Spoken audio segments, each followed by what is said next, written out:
Card? হ্যাঁ আর্যিকর থেকেই বেরোবে। হ্যাঁ। তো আর বলো এবার। বলছি ওটা হয়েছে কি বলতো, ও 2টো অব্দি পেশেন্ট দেখেছে, ঠিক আছে। রাত্রি পেশেন্ট 2টো? রাত্রি 2টো, ঠিক আছে। আচ্ছা।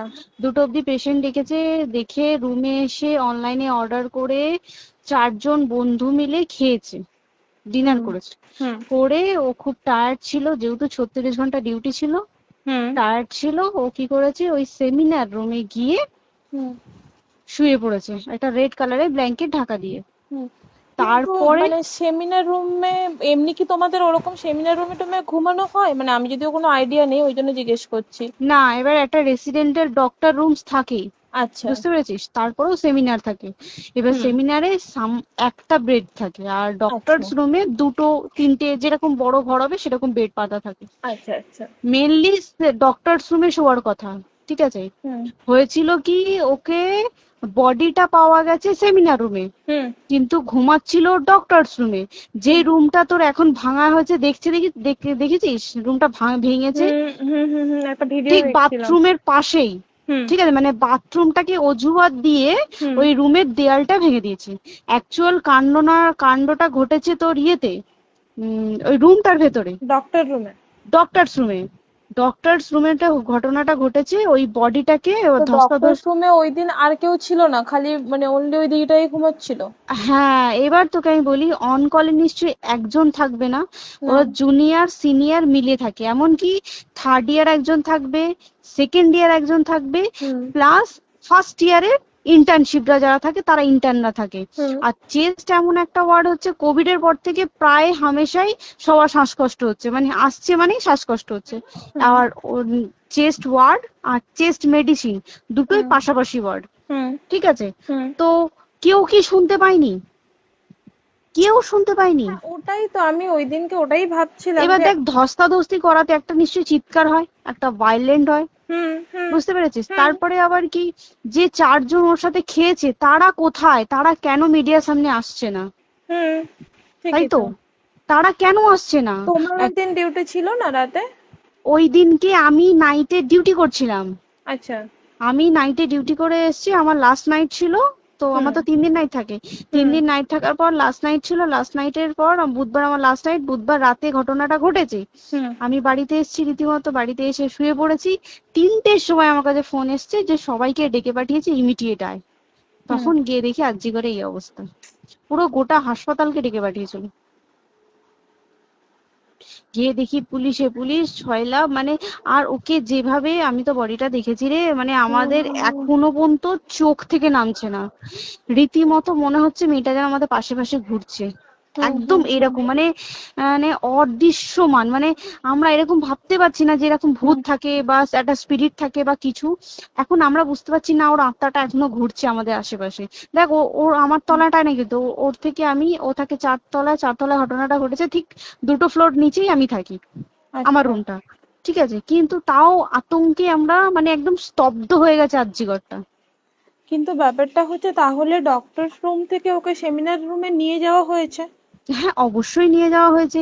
এবার দেখ, নিয়ে যাওয়া হয়েছে, ওকে যেভাবে মারা হয়েছে, এটা একার পক্ষে সম্ভব অসম্ভব, না দিস একদম। Is a impossible. পুরোপুরি গ্যাং রেপ ছাড়া কোনো কিছু নয়। আর শুধুমাত্র রেপ নয়, রেপ হলো, করলো, ছেড়ে দিল, ঠিক আছে, ওকে রীতিমতো মার্ডার করেছে। মানে মানে হিসেব মতো যা বুঝছি মানে তোমার কথাতে, হ্যাঁ, ওটা হচ্ছে ওর ওই বন্ধু বান্ধব মেবি ইয়েস, জড়িত। এক্স্যাক্টলি। হয় ওর বন্ধু বান্ধব কেউ, ঠিক আছে, মানে 4জনের মধ্যে কেউ, আইদার ওকে এমন কিছু করতে বলতে, দেখ বড় বড় কোম্পানিতেও তো এরকম হয়, মানে হুম হয় তুমি আমার সাথে কম্প্রোমাইজ হুম করো, নয় হুম তুমি হুম চাকরি হুম ছেড়ে চলে হুম যাও, হুম হুম হুম হয় তো। হুম হুম। এ- এখানেও সেরকম কিছু একটা হয়েছে। যাকে যে ক্রাইম করেছে, সেও কিন্তু নর্মাল ডক্টর নয়, কিন্তু সেও একটা ভালো পোস্টে র্যাঙ্ক করছে, বুঝতে পেরেছিস, তবেই কিন্তু পুরো ব্যাপারটাকে হসপিটাল চেপে যেতে চাইছে, পুরো ব্যাপারটাকে। তাহলে এই সিভিক যে, ও কোথা থেকে আসছে? এবার তোকে আমি বলি ওটা কোথা থেকে আসছে। আমাদের প্রিন্সিপাল চেঞ্জ হয়ে গেছে, ডেপুটি সুপার চেঞ্জ হুম হয়ে গেছে, তারপরে আমাদের ওই অ্যাসিস্ট্যান্ট সুপার চেঞ্জ, সব চেঞ্জ হয়ে গেছে। হুম তারপরে যে ওয়ার্ডের ডাক্তাররা ছিল, সিস্টাররা ছিল, ওয়ার্ড বয়রা ছিল, মাসিরা ছিল, সবাইকে ডেকে এখন হুম সাসপেন্ড করা হয়েছে। হুম তারা কোথাও যেতে পারবে না, রোজ গিয়ে কোর্টে গিয়ে দেখা করছে। আজকেও কোর্টে গেছিল সবাই। হুম তারপরে উম, তারপরে তোমার তোর এগুলো হলো, তারপরে তোর কি বলে, আরে বল না, ওই সিবিআই এটা হয়েছে কি, মানে ও সেই সঞ্জয় রায় যে ধরা পড়েছে, হুম অ্যাকচুয়াল কিন্তু ও নেই, হুম ঠিক আছে? ওর এতটা ক্ষমতাই হয় না। ও অত রাত্রে কি করতে যাবে? হুম ও অত রাত্রে ওখানে কি করতে যাবে? ও না পেশেন্ট, ও নাকি বলছে দালাল পেশেন্ট নিয়ে গেছে। তো পেশেন্ট নিয়ে যখন গেছে, দিদিটার রুমে যখন যাবে, নিশ্চয়ই দিদিটার রুমে কোনো কাগজপত্র দেখাতে যাবে, সেই অবস্থায় গিয়ে দেখে যে এরকম এরকম ঘটনা, তা ঝাঁপিয়ে পড়েছে ওর উপরে। হুম এরকম কিছু কি, তাও কিছু নয়, শুধু গেছে দেখছে ড্রিঙ্ক অবস্থায়, ওকে ক্যামেরায় দেখা গেছে ড্রিঙ্ক অবস্থায় গেছে আর এসছে, এইটুকুই দেখা গেছে। তারপরে হচ্ছে কি, তোর অনেক রকম, এখানে অনেক রকম ব্যাপার আছে। যে দিনকে ঘটনাটা ঘটে তার ঠিক দুদিন পরে ওই সেমিনার বাথরুমের অজুহাত দিয়ে ডক্টর যে রুমের হুম দেওয়ালটা আছে, ওই হুম দেওয়ালটা ভেঙে দিয়েছে। কেন? প্রথমে ওকে বললো সুসাইড করেছে, আমাদের যখন ফার্স্ট খবর আসে তখন সুসাইড করেছে। হুম তারপরে যখন হসপিটালে যাই তখন গিয়ে শুনছি নাকি না, সুসাইড করেনি, এটা রেপ করেছে, রেপ করে মার্ডার করা হয়েছে। হুম বুঝতে পারলি, এখানে বিশাল বড় একটা গেম চলছে। এবার আর যে, ওর উপর কি রাগ ছিল মানে? হ্যাঁ হ্যাঁ হ্যাঁ হ্যাঁ হ্যাঁ হ্যাঁ, একদম আমি তো কি বললাম, শোন, তুই যদি কারোর সাথে কম্প্রোমাইজ করিস তাহলে তোর পোস্ট হুম বাড়বে, হুম হুম তুই হুম কারোর সাথে কম্প্রোমাইজ করবি না, তোকে মার্ডার করে দেবে। মানে মানে ওরকম টাইপের কিছু বলছো তো? এরকমই টাইপের কিছু একটা ছিল। আইদার খুব রাফ, মানে খুব রাগ, খুব মানে খুব ওর উপরে খুব ফ্রাস্ট্রেশন ছিল, যারই ছিল খুব ফ্রাস্ট্রেশন ছিল। শুধু ওকে মারিনি রে, রীতিমতো মার্ডার করেছে। ওর যে ক্ল্যাচারটা ছিল, হুম ওর আমি ইউরিন, শুনেছি এটা। ওর ইউরিনের রাস্তায় ক্ল্যাচারটা ঢুকিয়ে দিয়েছে, তুই ইস, জানিস? মানে কি বলবো, মানে ওকে দেখা যাচ্ছে না, আমরা তো দেখেছি নিজের চোখে, ওকে দেখা যাচ্ছে না, মানে একটা ব্লিড। মৃত্যু কতটা, মানে এইটা মানে প্রচন্ড কষ্ট পেয়ে একটা মেয়ে মারা গেল না? আর ওর যে গলাটা চেপে ধরেছে, আহ ওর ওই চেপে ধরাতে মানে এতটাই জোরে চেপে ধরেছে যে ওর চোখ ফেটে রক্ত বেরিয়েছে। আহ, ছি, ছি, ছি। বুঝতে পেরেছিস? মানে মানে কি বলতো, যদি ধরা পড়ে না, উচিত মানে যারা এটার সঙ্গে দায়ী না আর এই ওদের। যে সিবিআইটা হয়েছে, সিবিআইটা একমাত্র আমাদের জোরেতেই সিবিআইটা এসছে। মানে হুম হুম আমরা ওই সঞ্জয় রায় একার পক্ষে সম্ভব না এইসব। তারপরে পোস্টমর্টম রিপোর্টে তুই জানিস, ওই আমাদের ভাজাইনা থেকে 150 গ্রাম স্পাম বেরিয়েছে।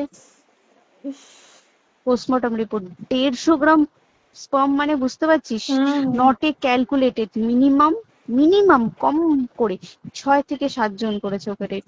ছি ছি ছি।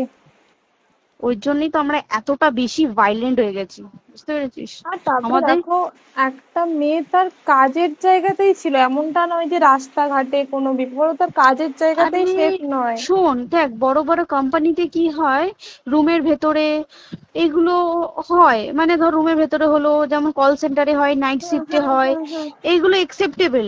বাট হসপিটাল হচ্ছে কিন্তু এমন একটা আরজি এরিয়া, করের মতো একটা, হ্যাঁ। আরজি কর বলে না, যে কোনো হাসপাতালে কেউ যদি স্ব ইচ্ছায় কারোর সাথে রিলেশনশিপে গিয়ে করতে চায় সেটা আলাদা জিনিস কিন্তু, হুম ঠিক আছে? হুম কিন্তু কেউ কারো বিরুদ্ধে এইভাবে করতে পারে না রে, তুই জানিস না? মানে ওয়ার্ডে দেখ, কম বেশি আমরা সবাই ঘুমাই, কম বেশি আমরা হুম সবাই জেগে হুম। থাকি, জেগে তো থাকি। তাতে কি কেউ শুনতে পায়নি? তার কি একদম সেটাই। ভাইলেন্স ছিল না? যদি কেউ না শুনতে পারে, তাহলে ওর খাবারে কেউ কিছু মিশিয়েছিল, হুম তাই কি না? হুম হুম সেটাও পোস্টমর্টম রিপোর্টে মানে লিক করছে না, যে কেন খাবার খাবার ও তো খাবারটা খেয়েছিল, সেটা তো নিশ্চয়ই পেটেই ছিল, পেট থেকে তো হুম বমি করে বের করে দেন, সেটা হুম তো ফরেনসিক রিপোর্টে কিছু বলবে। হুম আর তুই জানিস না, দেনার দেন মানে, ধর পোস্টমর্টম রিপোর্ট আসতে 3 দিন সময় লাগে।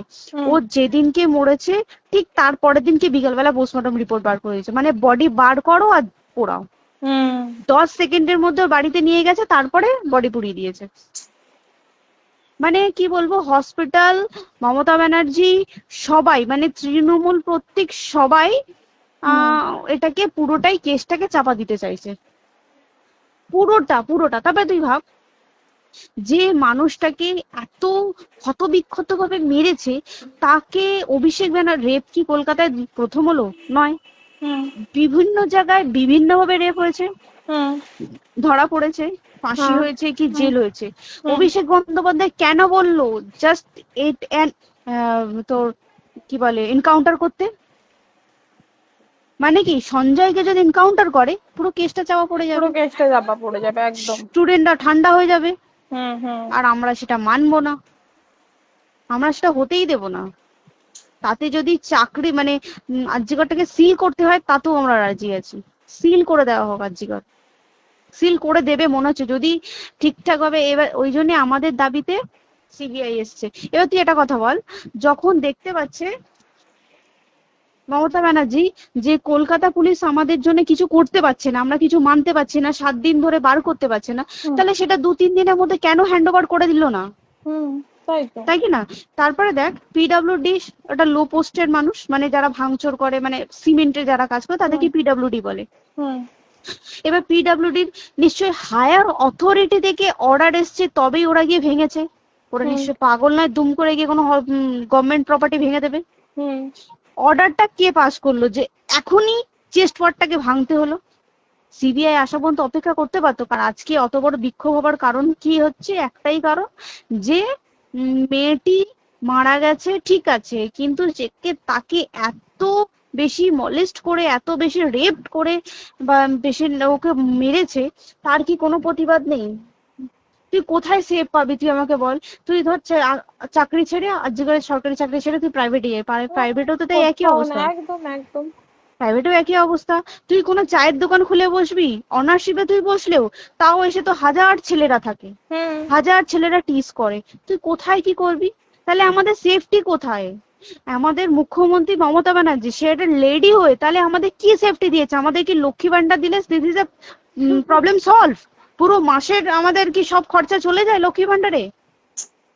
জানি না, আই ডোন্ট নো। মানে আমরা প্রচুর ক্ষেপে আছি, প্রচুর। মানে এর বিচার না চাওয়া পর্যন্ত হ্যাঁ, তুই ঠিকই তো। ভেবে চল কি এটা সলভ হবে না।